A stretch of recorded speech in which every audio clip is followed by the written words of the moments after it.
Oi pessoal, meu nome é Uwe Jansen, sou consultor de saúde, segurança e meio ambiente, brasileiro e formado em engenharia química e segurança do trabalho. Atuo melhorando ou implementando sistemas de gestão em empresas dos mais diversos ramos, como químico, petroquímico, petróleo e gás, mineração, papel e celulose. E a propósito, a gente está trabalhando agora também fora do país, em análise de risco na Argentina. E dentro desse tema, hoje eu vou fazer uma palestra para vocês sobre a NR20, que eu já vou explicar do que se trata, e os impactos aí das análises de risco. A ideia é usar uma ferramenta de mapa mental e eu vou abordar basicamente 3 temas. A NR20 com uma visão mais abrangente, sistêmica e não só restrita à própria norma. A NR20 abordando o ciclo de vida de uma instalação, desde o seu projeto até desativação. E finalmente saindo da segurança do trabalho com uma abrangência até a segurança de processos, que no caso da NR20 é muito crítica. Ok, então vamos começar. Vamos falar então da NR20, especial revisão 2014 e o impacto das análises de risco. Lembrando, a NR20 é uma norma regulamentadora de segurança e saúde no trabalho com inflamáveis e combustíveis. Então, ela é uma norma que trata da gestão de saúde e segurança dos fatores de risco associados a esses inflamáveis e combustíveis. Rapidamente o histórico dela, ela foi criada em junho de 1978 e de lá para cá veio sofrendo algumas revisões, em especial agora ano passado, em 2014, julho de 2014, e de lá para cá ela estabeleceu alguns prazos de cumprimento, de adequação, e o último vence em 31 de março de 2015, que é basicamente um item associado à capacitação de instalações classe 2 e 3.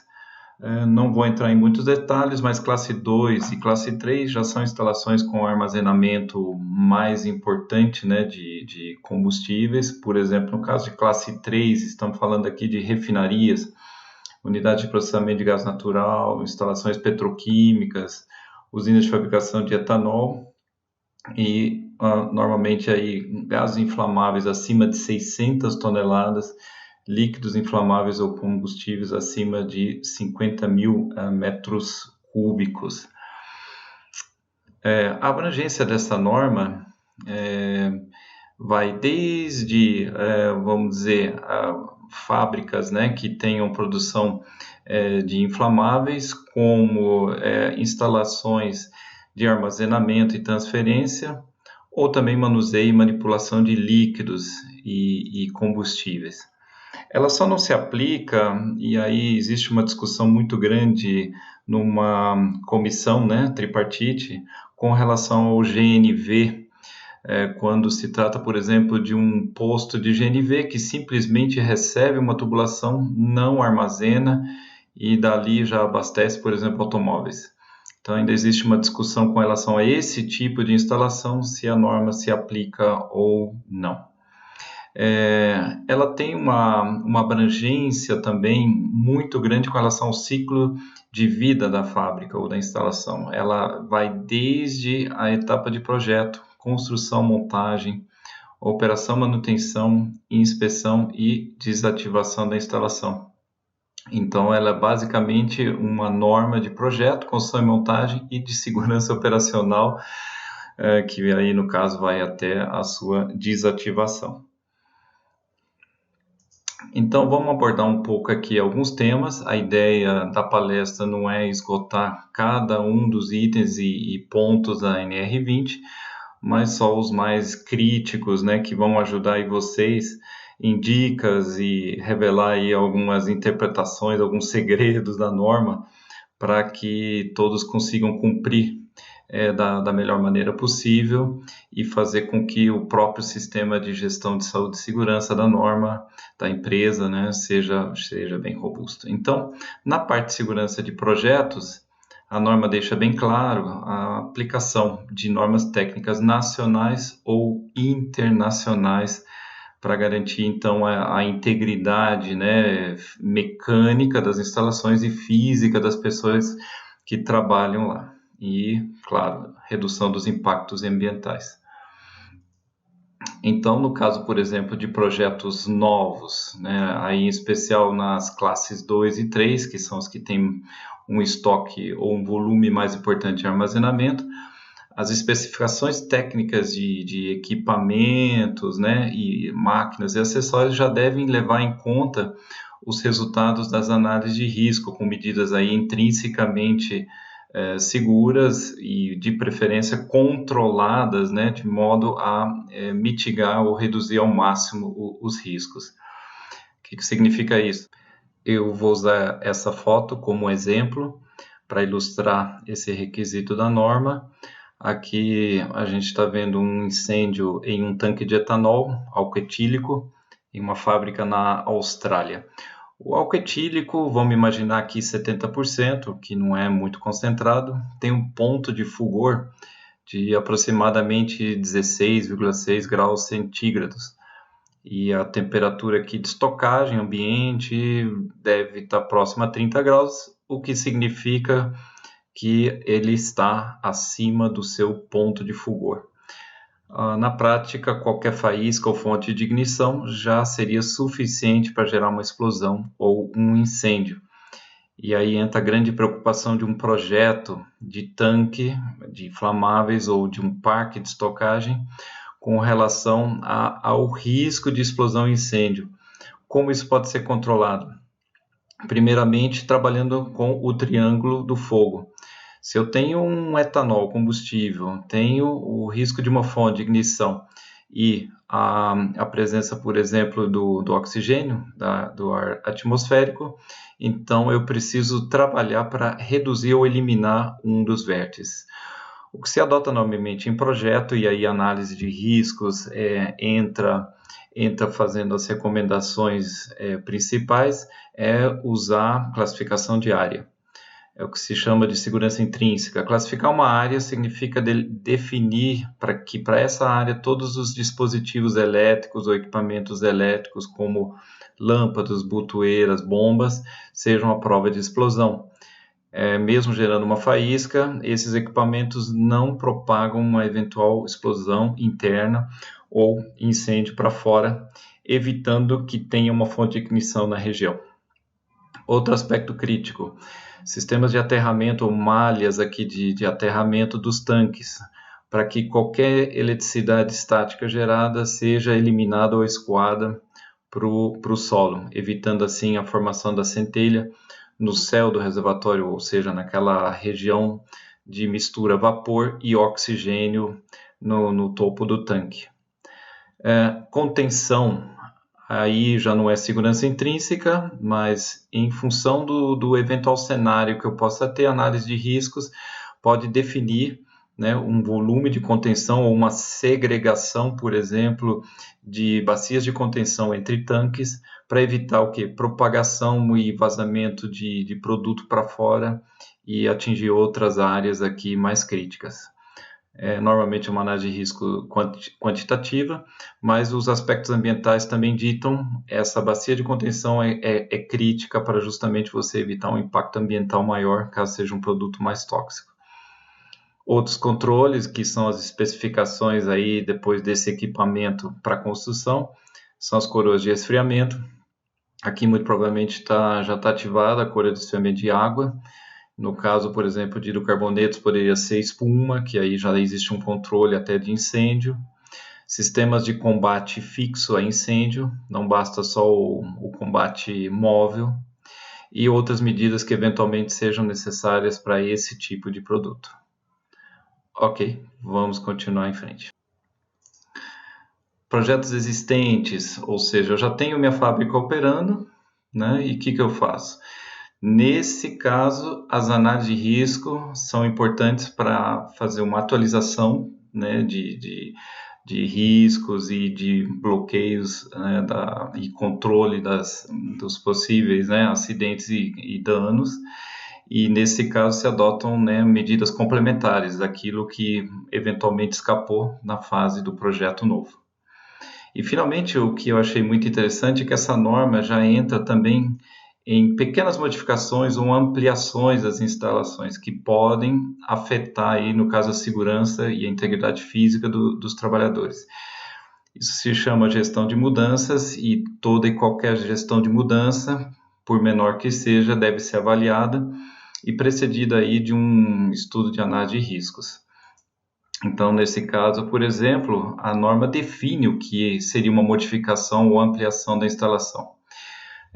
Qualquer alteração que altere, por exemplo, aqui a tecnologia de processo ou processamento, né, já é uma gestão de mudanças, que altere as condições de segurança para pior ou para melhor, adapte fisicamente instalações, equipamentos e plantas industriais existentes provenientes de outros segmentos produtivos, fazer, por exemplo, reaproveitamento de equipamentos de outras plantas ou fábricas com outros tipos de materiais que foram usados com outros tipos de produto. Essa é uma solução muito crítica. Determinados materiais podem sofrer uma corrosão maior ou menor na aplicação nova e com isso causar acidentes. Qualquer modificação que aumente capacidade de produção, né, de processamento de qualquer insumo, que não esteja, claro, dentro da especificação de produção máxima dessa planta. Qualquer modificação que aumente a capacidade, então vocês viram aí classe 1, 2 e 3, ou seja, aumentando a capacidade, você pode até eventualmente mudar de classe, ou que altere o perfil de produção ou a qualidade final dos produtos. De repente, novos componentes entram na mistura que não foram avaliados da forma mais correta em termos de segurança. Ou seja, por menor que seja a modificação, que seja de um fio terra que não vai na terra, uma avaliação de riscos é importante para garantir aí a segurança e a integridade da instalação. Só lembrando que essa norma, na verdade, ela não se aplica para edificações residenciais, ou seja, a foto é ilustrativa, mas é claro que no caso da NR20 eu não vou aplicar isso no meu botijão de gás, por exemplo, da cozinha. E claro, não se aplica aí por problemas de complexidade, né? No caso de produções offshore também, produção marítima de petróleo e gás, só para ficar registrado. E vamos então falar um pouco dessas etapas, né, do ciclo de vida da instalação ou da planta, e que a norma explicita muito bem, que é construção e montagem, né, projetos, construção e montagem, segurança operacional, manutenção e inspeção. Então, já falamos aqui rapidamente dos projetos, da concepção, que nesse caso é interessante porque justamente a gente está trabalhando na prevenção desde a origem. E agora, por exemplo, na construção e montagem. Eu terminei o projeto, vou para a fase de montagem, a norma já abre, por exemplo, análise de riscos obrigatórias na construção ou na montagem, né, desses sistemas. Em especial o NR18, e aí a gente lembra diretamente, por exemplo, das permissões de trabalho. Aqui uma foto, por exemplo, de trabalho em altura. Então, indiretamente, a NR20 se refere também a NR18 para atender o controle de riscos na construção e montagem. Na etapa seguinte, quando a planta já está pronta e pronta para partir, entramos aí no comissionamento. Comissionamento, ou uma fase de pré-partida, seria justamente uma etapa de teste da planta, de verificação de estanqueidade dos sistemas, de funcionamento de todos os equipamentos e principalmente das malhas de controle de segurança, antes de uma operação completa e final. Então, é nessa etapa que se confirmam, né, e se consolidam as pendências das análises de risco. Muitas das recomendações que são críticas e devem ser atendidas de imediato antes de uma operação normal da planta, devem ser cumpridas no limite, no máximo, nessa fase final de comissionamento, onde a planta é, digamos assim, aprovada para produção segura. E, como não podia faltar, identificação e sinalização. É interessante que aqui a norma se refere à NR26 com relação à identificação e sinalizar riscos e perigos de produtos inflamáveis, o que é muito importante porque na prática não se pode entrar ou trabalhar com produtos inflamáveis quando não se tem a capacitação adequada para isso. Então, toda essa sinalização, identificação, isolamento também, eventualmente, de setores e áreas que tenham produtos inflamáveis, é muito crítica para evitar a exposição ocupacional dos trabalhadores, de pessoas, ao risco, né, inerente a esse tipo de produto. Segurança operacional, agora a planta já está operando e em funcionamento normal, entra a questão dos procedimentos. Eu não vou esgotar aqui cada item, né? Mas em especial um é muito interessante porque a norma já pede, por exemplo, que os procedimentos operacionais contemplem aspectos de segurança, saúde no trabalho, e tudo isso em conformidade com as especificações dos projetos, né? Aí dependendo da classe, né? De categorização e com as recomendações das análises de risco. Então, uma determinada análise de risco pode, por exemplo, pedir ou solicitar que para evitar ou ter um controle de um risco, um determinado procedimento operacional seja definido, né, seja implementado com relação a uma operação e que esse procedimento, então, seja bem treinado e seja considerado crítico, ou seja, os operadores que trabalham com esse procedimento deverão ser treinados e o seu treinamento verificado em prática para garantir que esse processo seja feito com segurança. Também a norma já pede e exige que os procedimentos operacionais, no caso referidos, né, para a classe 1, 2 e também para a classe 3, sejam revisados. Ele estabelece aqui alguns prazos, né, de atualização, no caso de classe 1 e 2, no máximo trienal, e quinquenalmente, por exemplo, classe 3. Então, a gente tem esses prazos. E, em especial, aí, procedimentos críticos, ou seja, procedimentos que vêm de recomendações das análises de risco. Porque, nesse caso, né, da mesma forma como a gente fala de equipamento crítico, os procedimentos críticos, eles dependem aí de uma atenção maior, não só na atualização, mas depois de uma atualização, um retreinamento ou uma reciclagem dos operadores especificamente nesses pontos.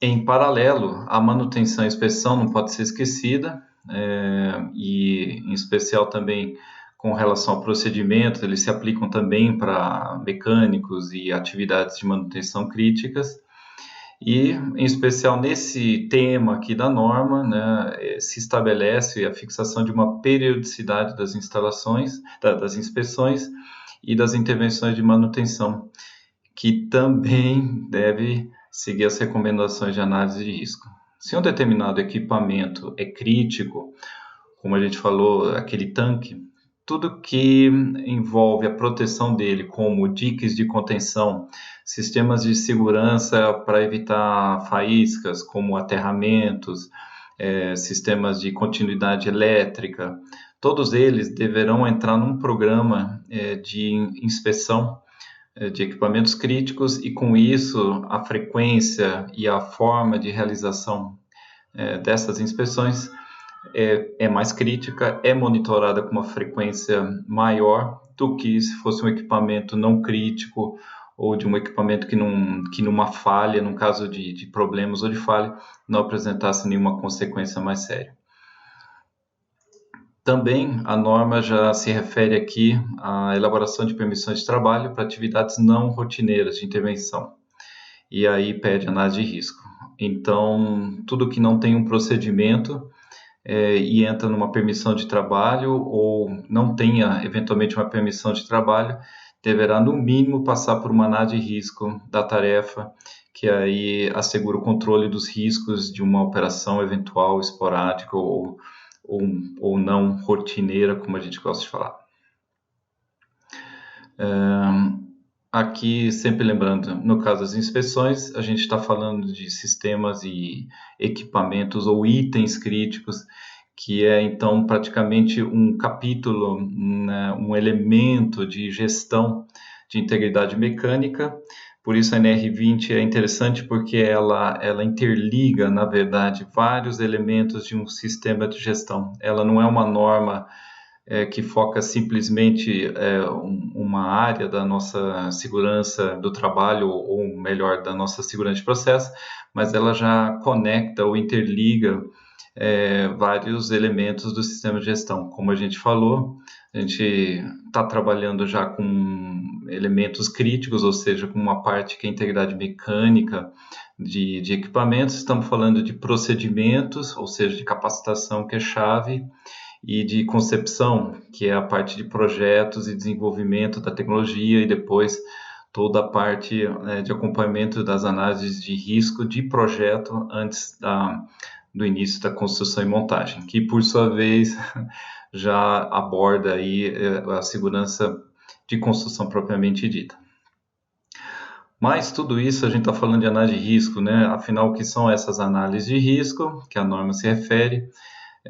São então metodologias ou ferramentas estruturadas que são aí escolhidas em função do propósito da análise, da característica e da complexidade da instalação. Então, não existe uma fórmula única, existem várias técnicas. Eu vou passar rapidamente aqui sobre como abordar isso, sem entrar no mérito de cada ferramenta, mas basicamente a norma pede que ela seja, a análise de risco, né, seja elaborada por uma equipe multidisciplinar. É sempre prudente e seguro que você tenha a participação de pessoas que conheçam diferentes aspectos da planta, seja conhecimento tecnológico de projetos, seja o conhecimento da manutenção, seja a prática operacional, os conhecimentos da segurança do trabalho e outras, né, que eventualmente interfiram no bom reconhecimento aí dos riscos e, é claro, da definição de recomendações. O trabalhador, né, que no caso participa dessa instalação que é objeto da análise de riscos, né, de preferência, aí é uma dica, essa já é uma dica interessante para quem precisa se adequar à NR20, é que esse operador ou operadores ou alguém de manutenção já seja treinado diretamente durante essas sessões. Então, a participação desse operador ou desse mecânico dentro do grupo de análise de risco já faz com que ele seja treinado e conheça os riscos principais envolvidos na operação. A gente vai ganhar um pouco de tempo lá na frente com relação à capacitação dele. Então, a participação, claro, é fundamental, né, da operação pela experiência que eles têm, mas também para depois atender legalmente o requisito de capacitação, que é aquele que está esgotando agora em março para as classes 2 e 3 de armazenamento de produto químico. Como exemplo aqui de metodologia ou de ferramenta, por exemplo, na classe 1, que no nosso caso seriam as menores, né? Só aqui para fazer um ponto, né? Seriam os postos de serviço com inflamáveis ou combustíveis, né? Aqui entra, por exemplo, o posto de gasolina. Que técnicas a gente tem?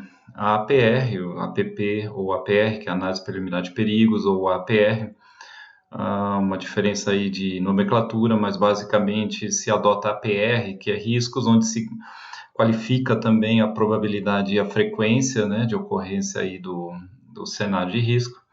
A técnica do EC, né, ou seja, o OTIF de perguntas.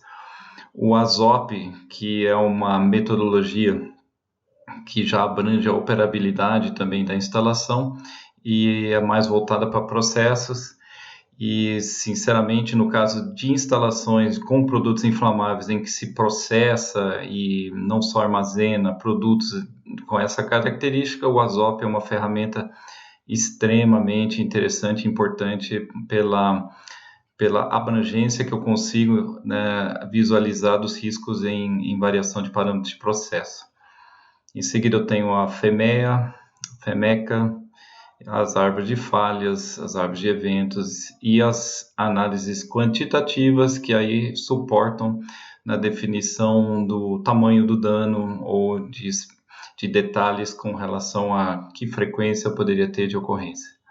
Aqui em especial, o treinamento de formação de líderes de ASOP do Daniel Weg mostra claramente como sequenciar ou como fazer uma escolha mais adequada dessas técnicas, além de entrar no detalhe de como aplicar cada uma dessas ferramentas, em especial o ASOP, que é muito crítico para quem trabalha com produtos químicos e processos, que é uma ferramenta que, nesse caso, já, vamos dizer, ataca e soluciona a maior parte dos problemas de análise de risco, não só na operação, mas em projeto de instalação ali na fase, por exemplo, de detalhamento, ou então em instalações que já estejam em operação e que necessitam aprofundar a identificação e a qualificação de riscos contra acidentes maiores.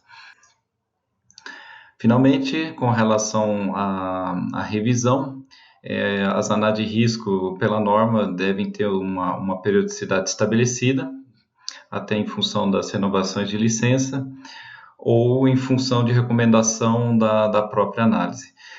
O que se faz normalmente é modificação, ou vamos dizer, uma modificação de instalação, fazer na sequência a revisão da análise de risco. Então, uma mudança significativa de processo, claro, exige uma mudança na análise de risco, que vem automaticamente quando se aplica a gestão de mudanças, que a gente falou acima, que, por sua vez, exige uma análise de risco que depois é incorporada na análise de riscos da planta, né, como a nova análise vigente e válida para aquela etapa que foi modificada.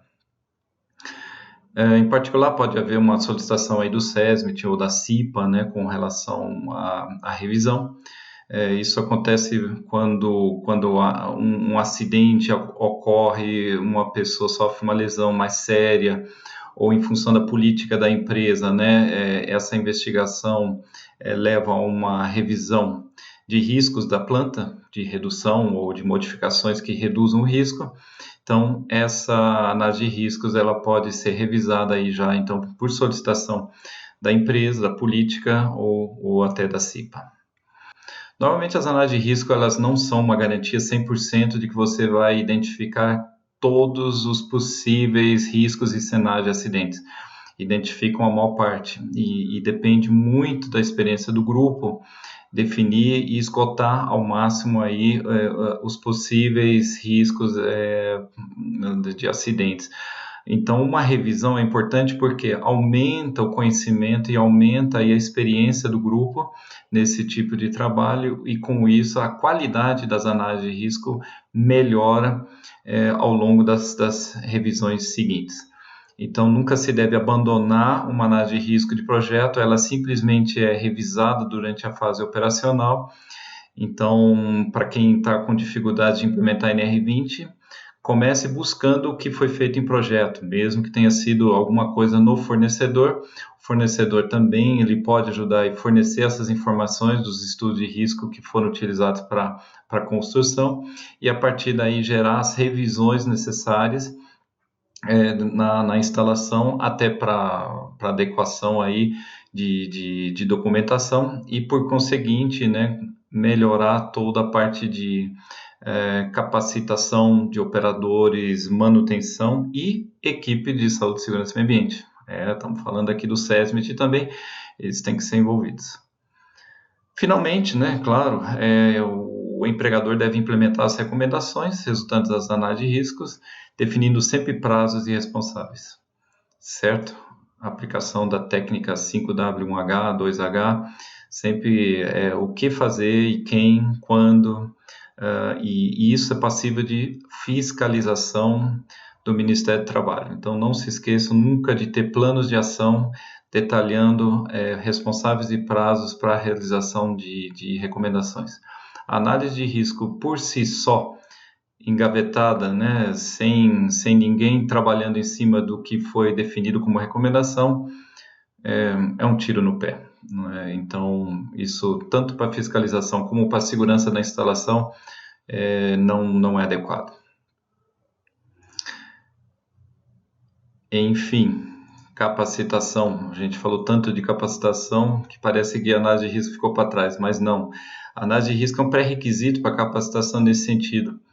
Vamos ver um exemplo aqui da norma, que, por exemplo, os trabalhadores que elaboram instalações aí 1, 2 e 3, ou seja, todas elas, e que adentram na área ou local de extração, produção, armazenamento, transferência, manuseio e manipulação de inflamáveis e líquidos combustíveis, e aí, nesse caso, mantém um contato mais direto, né, com o processo, ou seja, operam, né, isso quer dizer, pela norma, significa que operam a instalação, e que realizam também atividade de manutenção, inspeção, ou seja, um cara que vai lá e intervém no equipamento, devem realizar um curso intermediário. Esse é um exemplo, tem vários tipos de cursos, mas vamos ver aqui o intermediário.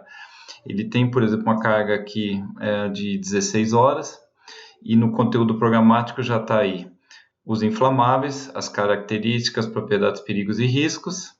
Então, a gente já tem que conhecer aqui as FISPICs de cada um dos produtos, que a FISP, na verdade, é uma pequena análise de risco do produto, porque já contempla todos os riscos de contato, intoxicação, incêndio e incompatibilidade e tudo mais daquele produto em especial, e o operador precisa conhecer isso.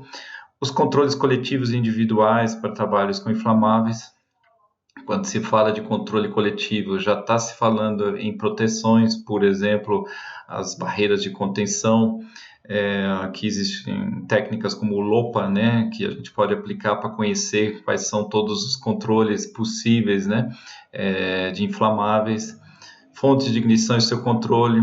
Aqui, por exemplo, no caso de manutenção, controlar e saber fazer as medições corretas de resistividade em sistemas de aterramento elétrico de tanques e a sua frequência e relatórios para tanto. Proteção contra incêndio, no caso de inflamáveis, aí entram todos os sistemas de espuma e tal, que também são considerados críticos, ou seja, são submetidos a controles de inspeção periódica mais rigorosos e prioritários. Procedimentos em situações de emergência com inflamáveis, aqui entra todo o sistema de emergência da planta ou da instalação para combate de incêndio ou para controle de situação de emergência. Não é responsabilidade externa isso é responsabilidade da empresa, então esses procedimentos têm que estar atualizados e precisam entrar na capacitação dos operadores. Então, novamente lembrando, a visão sistêmica que a NR20 tem, mais um elemento de gestão importante, emergências, ou seja, a NR20 com as suas informações de análise de risco, vamos dizer, fornece informações, né, através dos riscos e os cenários identificados para a redação dos procedimentos, porque os procedimentos de emergência precisam contemplar todos os cenários identificados aí nos estudos de risco. Bom, o operador precisa conhecer aí a norma regulamentadora número 20. Essa palestra aqui já é um bom começo, mas é claro que precisa ser aprofundado no treinamento aí de operadores, sem ser estafante, né? Porque existe aí um limite de tempo também. A prática da análise preliminar de riscos, conceitos e exercícios práticos, olha que interessante. Né, a atribuição aí que a gente falou antes, né, de realizar as análises de risco em grupo, no momento em que o operador ou um cara de manutenção envolvido na planta de inflamáveis ou de combustíveis entra em contato com um grupo, né, que faz o estudo, ele automaticamente já está sendo praticado, né, tá praticando aqui essa técnica e essa metodologia, além de contribuir, claro, com toda a sua experiência. E as permissões de trabalho com inflamáveis, aí entram as permissões de trabalho a quente, e aí, vamos dizer assim, todos os cuidados que devem envolver atividades não rotineiras que não tenham procedimentos específicos. certo? Como a gente já comentou, plano de resposta a emergências, né? A norma entra um pouco mais de detalhes nesse item. Então, no caso das instalações classe 1, 2 e 3, devem ser elaborados aí os planos considerando as características e a complexidade da instalação e conter, no mínimo, o estabelecimento dos cenários, com base nas análises de risco, conforme a gente já comentou antes. Aqui é a primeira vez que se fala de risco psicossocial, né? Ou seja, no caso de uma brigada que está envolvida em um combate de incêndio de grandes proporções, a norma já no seu glossário, né, menciona esse risco psicossocial, que é a exposição a estresse, pressão do trabalho, né, e pede avaliação dos integrantes das equipes de emergência com relação à exposição, vamos dizer, a riscos de estresse, né? Então, na verdade, a escolha da brigada, dos voluntários que seja, né, para participar de uma brigada de incêndio, tem que levar isso em conta, né? Não vamos colocar pessoas aqui que tenham uma grande propensão a sofrer um acidente mais sério, por não ter aí, nesse caso, o preparo, talvez emocional, ou preparo psicológico para responder a uma emergência de grande porte. É a primeira vez que uma norma entra nesse tipo de detalhes, mas essa atenção é importante. Então, a avaliação criteriosa de membros de brigada e acompanhamento desses membros é importante, porque o cenário, normalmente, de um incêndio, de um acidente maior, é raro, né, na maioria das vezes, mas quando ocorre, essa equipe é fundamental no controle da emergência. Eles não podem, nesse caso, falhar ou comprometer, nesse caso, o grupo, né, e piorar o cenário que já é crítico, né, por não ter o devido preparo ou capacitação para isso, né. É interessante também que nos casos em que os resultados das análises de risco aí resultem em cenários, né, que podem ultrapassar os limites da fábrica, ou seja, atingir toda a comunidade em volta, os reservatórios que a gente tem aqui de Paranaguá, eles podem impactar aí a comunidade. E nesse caso, né, os estudos de risco que se aplicam são os quantitativos.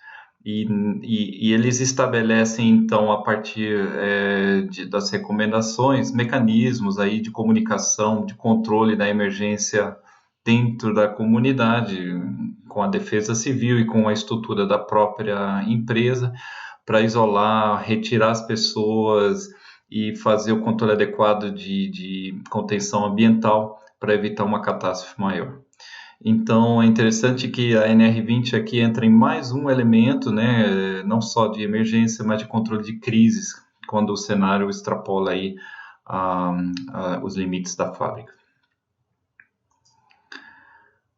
Prontuário, aqui entra um ponto-chave também de fiscalização do Ministério do Trabalho e aqui, claro, a empresa precisa sempre manter tudo atualizado, então, da mesma forma como nas outras normas regulamentadoras, a instalação tem que ter aí um prontuário atualizado e bem mantido, né, de análise de risco, dos planos de prevenção aí, controle de vazamentos, derramamentos, incêndios, explosões, que basicamente é o plano de respostas a emergências.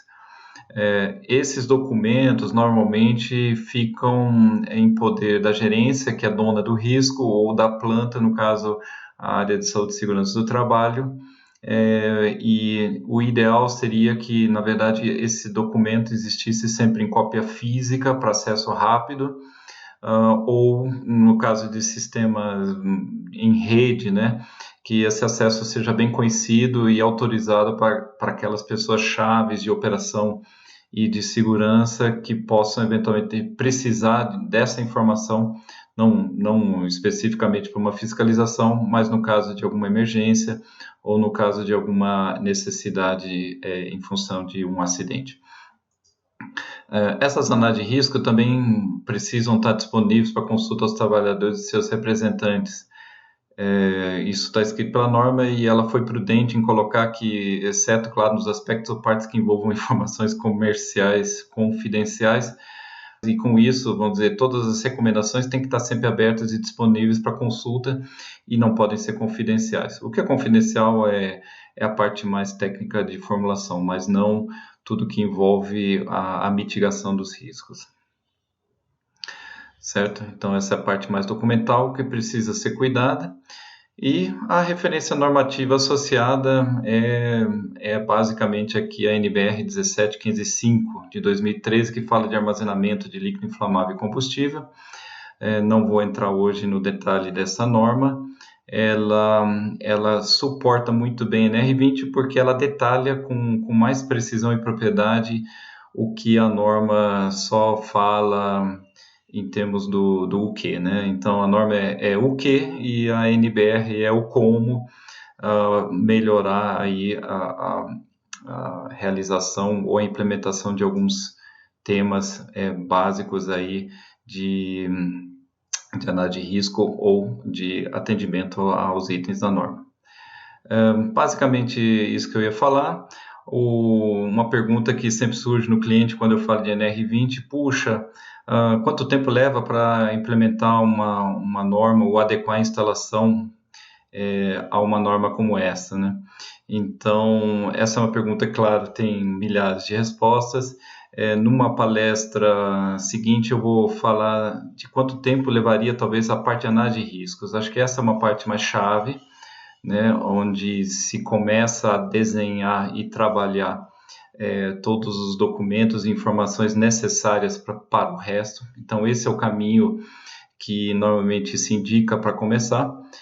Como preparar e como fazer a previsão aí de recursos de tempo, de análise de riscos, visando aí otimizar um projeto, visando otimizar aí a equipe e o tempo da equipe por um certo tempo numa fábrica, sem sacrificar em demasia aí vamos dizer, a estrutura de recursos que a empresa possui. Em especial aí no treinamento de líderes de ASOP, né, do Daniel Weg, vocês podem constatar que tudo depende em boa parte da equipe.